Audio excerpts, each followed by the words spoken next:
Welcome back to the Safety is an Illusion podcast. I'm your host, Ghost Rats, and this is episode 3. I just want to say that I really do appreciate everybody's support. I am very blown away about how much support I've been getting about all this stuff, and even these podcasts I've never done before. I just really do appreciate it. And we did a poll, and this week we're going to be talking about why safety is an illusion, where I got that from, and what's the meaning behind it, and is there really such thing as safety? And we're going to break into that this week. Starting out, we should just talk about the origin of where I got it from. So, the one thing I've learned from college was that saying. I remember it was the middle of a subnetting class. I went to college for computer networking, and it was just the middle of a subnetting class. And the teacher said something, and it just stuck with me for the rest of my life. He said, "Safety is an illusion." We briefly were talking about security risks with certain things in networking, and then we stemmed off like the way in college, the way it worked with the networking program is that they made you test everything. So you did a little bit of everything. You did programming, you did hardware, you did troubleshooting, you did coding, you did networking, you did firewall stuff, security stuff. You did a lot of things with test out, like virtual labs. We even tested Windows 11 before Windows 11 even was out. Like there was things like that. We touched everything in college, but during that time we were trying out cybersecurity and when we were learning cybersecurity. And it was just so intriguing to me. I just love notice. I love the idea of like how everything there's like a vulnerability to it. And for me, like it's not that like I'm thinking malicious things to do. I'm just thinking like, okay, well, since there's that, how do we protect ourselves from that? And also like there are these vulnerabilities. We become too complacent and we become too comfortable with things. We a lot of times we trade safety for comfort and convenience. And that's where it gets dangerous, is because we trade a lot of our safety and a lot of our privacy for convenience. Your phones. It started out with the phones, really. Just all the things you agree to when they say, "Oh, there's an update." You agree to terms of service. Like no one's reading the 900 pages of what you're actually signing over and what they're actually watching and tracking you and what they're doing. And they're constantly selling your information. Your information is getting leaked and being sold to the highest bidder, etc. These big organizations, they're no different. They're gathering your metadata to find the best way to make money off of you and how to drain your hard-earned money, whatever you get left at the end of the day. They're constantly shooting advertisements at you. They're constantly trying to make you consume. That's how we make this whole giant machine work. Is just we keep consuming and consuming and consuming. But nevertheless, it's not what we're talking about today. We're talking about why safety is an illusion. So this is the perspective, right? So you think like, all right, if something bad's gonna happen, you call the police. Where in reality, it's you call the police after an incident's happened. If somebody was to kick down your front door right now and they bust into your house and they're starting to come after you, you're not gonna be able to call the police. You're gonna be able to maybe defend yourself, and maybe at some point during the engagement, maybe you somehow call the police or call dial 911, and then after you do that you gotta hope that the dispatcher's good enough where they send somebody out to you. But during this time the damage is done. Like just because you call the police doesn't mean you're safe. Like the damage is already done. You're calling the police after the fact that the incident already happened. And I think it's all I'm not going to touch into that because that's it's touchy with political opinions, but which is a whole nother story. Just it's the whole political system is kind of like weird. I just think it's just something they designed to divide us anyway. But nevertheless, you call the police after the incident happens, or if something happens to you, you got to call an ambulance. You get taken to like. There's a lot of things that happen in between. You got to hope the person in the ambulance actually is not a new person that's experienced. Their life's in their hands, and a lot of times people die in these ambulance rides, and nobody like questions what really happened in there. And I think that is something that like people like don't think. And another thing is like just because you put a lock in your door doesn't mean somebody can come through the window. And that's what safety and illusion is. Like we have these built up things like, oh, I'm safe because I do this. Oh yeah, well somebody wants you enough, they'll find a way in. Well, I have metal doors in my house and I locked all my windows, and well, they can drive a car through your house and gain access. I mean, there's things like this always a crazy level. Like somebody wants something bad enough, they'll find a way. They'll find a way. But it's not all discouraging, because if you put up 3 fences in your yard, double locked doors, dog, security drones. You have all these things around your house, and your neighbor has an open front door. The bad guy is gonna go through that house and not yours, because it's just easier. It's easier for him to do that.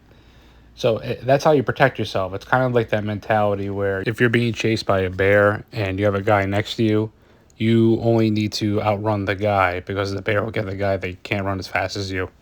Protect yourself enough where the person next to you is the target, not yourself, which is kind of like bad to say, but at the same time, like you got to protect yourself at the end of the day. And the lazy people that become complacent are the victims. And that's why safety is an illusion, because you just think about everything you think is safe, and just think about, is there a way, is there a possibility, even if it's crazy, could it be unsafe?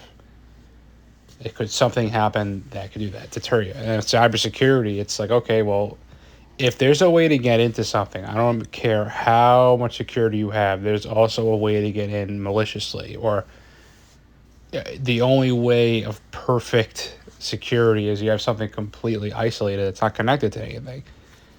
And even then, maybe there is some kind of risk. That's the reality. It's like there's always a risk. There's always a way. And is there a strong enough will is the real question. And that's where you get that safety is an illusion thing. If somebody has enough of will, they'll find a way to get what they need to get. So the idea is to better protect yourself. Have layers of security. Don't become complacent. Think about things you're doing. Think about where your information is going or who you're giving it to. And just put yourself in the shoe of somebody that's a bad actor. I mean, they're going to be looking at vulnerabilities, the easiest way to get in, the path of least resistance. I mean, just things like that. Just think about, where are your vulnerabilities? Where do you, maybe there's something you think that's super safe, but maybe there is a way and you've been neglecting fixing something or updating something. Just make sure you're prepared. Like, don't become complacent. Like, understand that safety is an illusion. There's no certainty in anything. We live in a very uncertain world. And with that said, are you really safe at the end of the day?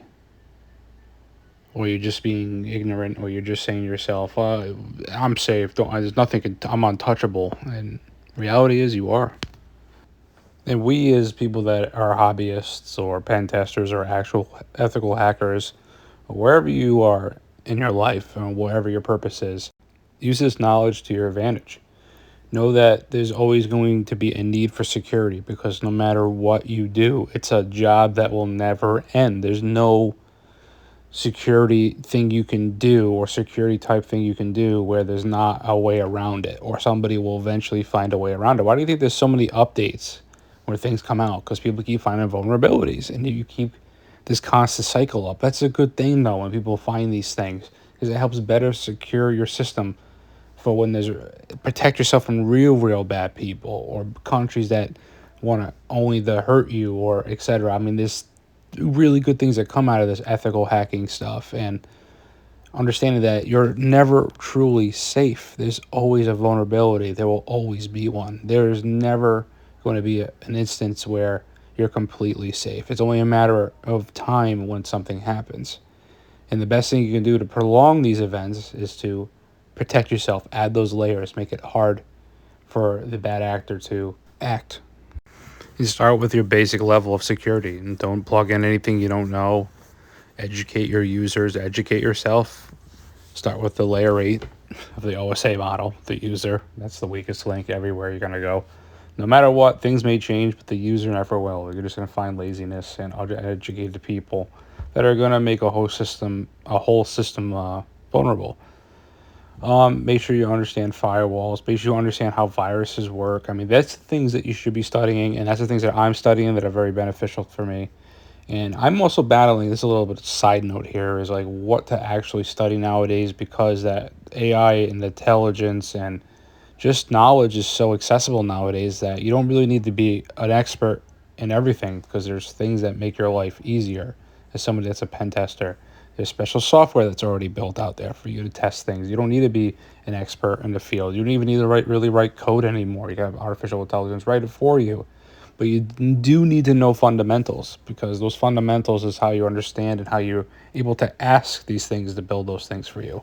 If you don't have a general understanding, then you won't be able to catch things, and you won't be able to understand what's happening. You won't understand those vulnerabilities that you have if you don't know the basics. So nowadays, I feel like if you have the basics with this stuff, you're in good shape, because knowing the basics and having these knowledge-based tools available really can make you dangerous. So the years of the script kiddies and stuff like that, and I'm always trying to learn, so I'm not trying to say you're a script kiddie or anything like that. I know it's like a derogatory term, but that's what they say online. But at the end of the day, like, all this stuff is like, the knowledge is so accessible. Anybody can be an ethical hacker nowadays, and be efficient one at it. Not just somebody is plugging away. Like, there's a lot of automated things. And with that said, that means that since all the stuff's available, and not just available, how about free? I mean, and accessible. Like, you can look up anything nowadays. You could build these dangerous machines. You can buy all these penetration testing tools, and you could really do some damage even if you don't know what you're doing. And it's just cheap and accessible. As you see on my channel, all the tools and gadgets you can buy. I mean, my channel is more toward the beginner, because I'm also a beginner myself, but also I'm a enthusiast and hobbyist, and I know there's a lot of us out there that are not complete pros in the field, but they could just, you don't need to be a pro anymore, as I'm trying to say. And that makes safety even more of an illusion, because all these tools and things are out there for the everyday Joe. So it's not like this one person that's a super expert in their field anymore. It could be a guy that had $20 on Amazon, and he just followed a YouTube video, and now he's super dangerous. So that's what we got to worry for nowadays. And you just got to be careful. You got to be careful. I don't condone any illegal activity. This is strictly for educational purposes only. I really do hope to get an IT job that's security-based in the future, and I hope to use all this knowledge I have now to help better protect myself and whatever organization I work for in the future. And at the end of the day, that's what it's all for. I mean, you're not going to be going out there doing malicious things. It's very dangerous, and believe me, it's very easy to get caught nowadays. It's not like how it is in the movies, but regardless, you just got to make sure you protect yourself. Safety is an illusion. Just take a minute and ponder, like, what safety actually means to you. What do you think safe? And I guarantee you can you start to realize that, wow, this safety is a made up thing.